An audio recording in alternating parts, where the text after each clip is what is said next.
Hello everyone and welcome back to the RG Models 86 channel, and in this video it's a double review as we take a look at the latest release from Rapido Trains UK, the Southeastern and Chatham Railway Class 01. So join me as I take a look at the details, the running qualities, and put the models through their paces. Let's get started.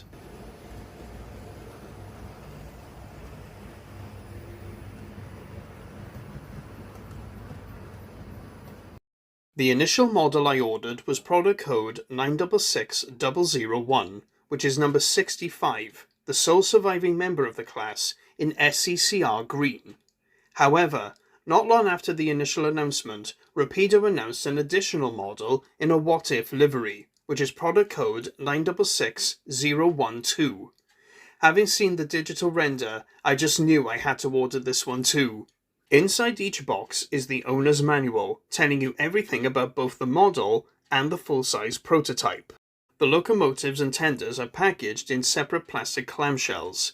I'm not 100% sure as to why they've been separated, but as long as it protects the contents, I don't mind. The accessory bags contain 7 head coat discs, 2 cosmetic screw-link couplings, 2 cosmetic coupling hooks, 2 brake pipes, and a pair of cab side doors which should only be fitted to the models if your layout has third radius curves as its minimum.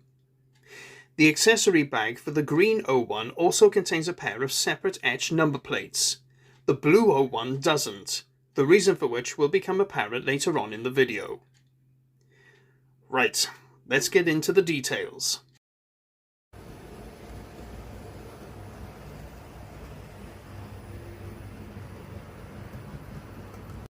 Upon opening the green 01 for the first time, there was unfortunately a detail casualty, as part of the reverser linkage had come loose.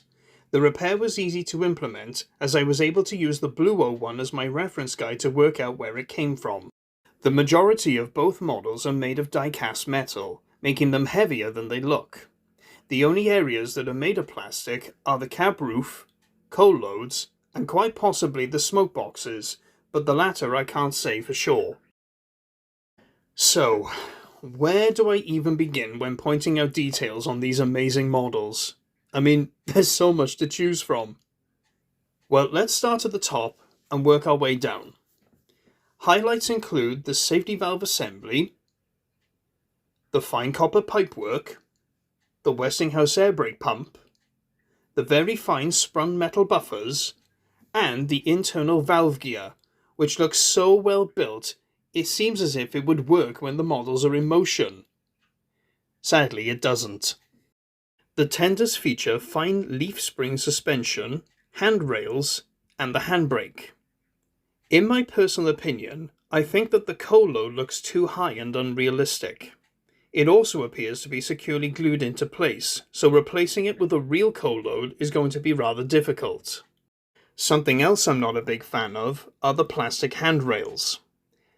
Thankfully, the ones on my models escape damage, but they can so easily get distorted, or worse, broken.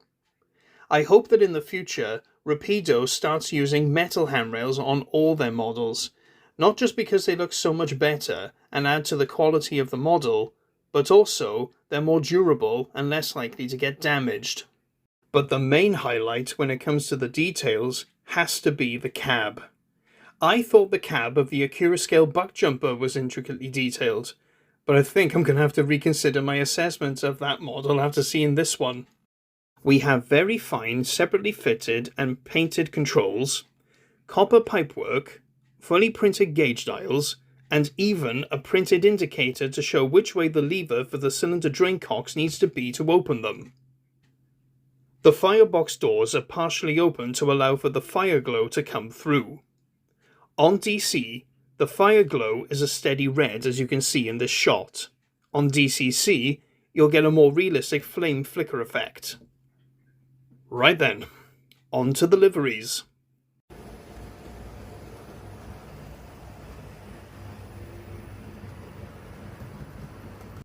The Southeastern and Chatham Railway Green has appeared several times in the last few years, and is clearly a popular pre-grouping livery with the manufacturers. Looking at it, it's easy to see why. It looks absolutely stunning. The What If blue livery is based on the SECR green and is equally as stunning. This colour scheme is born from one created by the Bluebell Railway and applied in reality to Wainwright P-Class number 323, Bluebell. Rapido's model shows how number 65 would look if she too were to sport this colour, hence why it's referred to as a What If livery. Now, I don't know if anyone from the Bluebell Railway will ever see this video, but if by chance they do, when number 65 next undergoes a repaint, is there any chance of turning this What If livery into a reality? Both colours are finished in a beautiful satin finish and contrast beautifully with the brass dome atop of the boiler and the deep Indian red lower frames on both locomotive and tender. The fine intricate lining on both models is completely flawless and adorns the boiler bands, the cab front and sides, the Westinghouse air brake pump, the wheel splashers, the sandboxes, the sides of the running board, the buffer beams and buffer shanks, and the tender sides, frames and axle boxes. Fine red lining is also present on the drive and tender wheels and has been applied perfectly, as you can see in these close-ups. The lettering and numbering on both models is sharp and crisp in their application, and although separate etched number plates are an option on the green 01, the printed ones are just as impressive, as are the printed numbers on the front buffer beams. Equally impressive is the Bluebell Railway crest on the cab sides of the Blue 01, and this incidentally is the reason why this particular model doesn't come with separate etched number plates, as there's no need for them. I could sit and admire these two models all day. However, this video is going to be long enough as it is, so let's jump into the next section of the review and talk about the mechanism.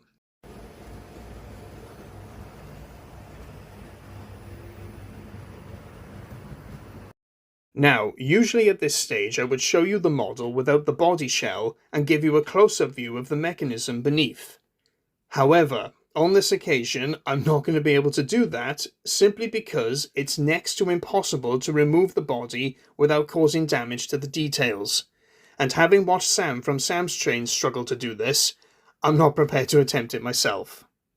So on this occasion, we're going to have to refer to the manual. Each 01 is fitted with a coreless motor and a brass flywheel, so we should see some excellent performances later on. A 21-pin DCC decoder socket can be found in the tender, along with stay-alive capacitors and twin speakers for DCC sound operators. The electrical connection between locomotive and tender is exactly the same as with the Stirling single, with an 8-pin drawbar electrical connector. Carefully line up the two halves of the plug and gently push them together. When it comes to cleaning and maintenance, I'm afraid that this is one of the most difficult models to date. Aside from the body shell being practically impossible to remove, the base keeper plate is also removable due to the brake rigging, sandpipes and injectors being in the way. In fact, Rapido actually state in the manual that they recommend you don't remove it at all. To help with oiling the gears, the base keeper plate has an access hole in order to place a few drops of lubricant in with a needle pointer. This is helpful, but I feel that full unimpeded access to the mechanism of any model railway locomotive in order to clean and maintain it properly is essential to its longevity, and that's something that all manufacturers should bear in mind.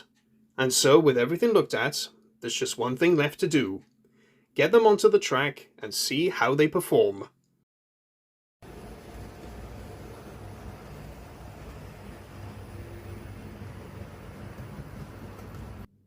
Curiously, when attempting to get a slow crawl out of both models, I couldn't seem to find a sweet spot on the power controller. Just in case you're wondering, yes, both models have been thoroughly run in before filming commenced, plus the wheels and the track have been cleaned. As you can see, they do smooth out at moderate speed. I should also point out that just because my two examples are behaving like this, it doesn't mean that every Rapido Class 01 is going to behave in this manner. Also, I'm running these models on analog. No doubt they would perform even better on DCC. Now, let's conduct the strength test. Apart from livery, both models are identical in every other way, so the test will be performed with the green 01, while the blue 01 will be the silent observer on the turntable. For a warm-up, we'll start with these 3 SECR birdcage coaches by Bachmann. As you can see, the O1 is comfortably handling these coaches at a slow speed up the gradient. Let's ramp it up and try 4 BR Mark 1s. That all-metal body is really coming into its element now. She's not even running at full speed yet. Right, time to add a 5th Mark 1.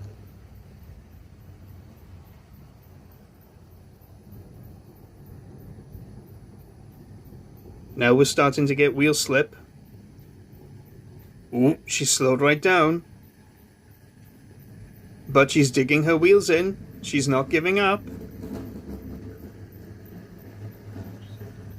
Come on, girl. Come on.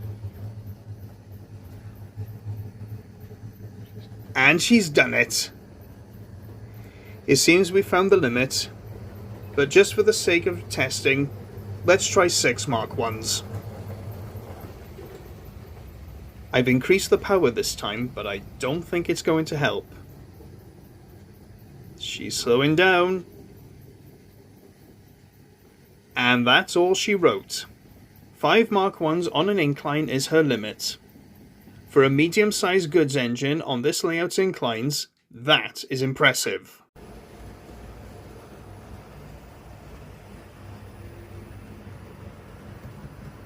Well, all I can say is that Rapido have pulled it off once again with the SECR O1s. The details are perfectly applied, the liveries and lining are just exquisite, in particular the blue one, and the all-metal body and chassis makes for a very strong tractive effort, just what you want in a goods engine. It's rather unfortunate that the cleaning and maintenance of the models is hampered by both the body shell and the base keeper plate being impossible to remove, and I really hope that this doesn't become a regular occurrence going forward. And trying to do a slow crawl on DC is tricky, but I must reiterate that just because my 2 examples behave in this way, it doesn't mean that yours will do the same. Chances are you'll fare better results, especially if you're running on DCC. In spite of this, Rapido have definitely knocked it out of the park once again, and the O1s make for fine additions to any model railway collection. And so, that wraps it up for this review. If you too have bought an O1, what did you think of it? Let me know in the comments below. If you've enjoyed this video, then be sure to like, share and subscribe for more in the future, and click the notification bell so that you'll know when a new video goes up. As with my previous reviews, a run-in session featuring both O1s will follow very soon. I've been RG Models 86, and until I see you in the next video, stay safe and well. Bye everyone.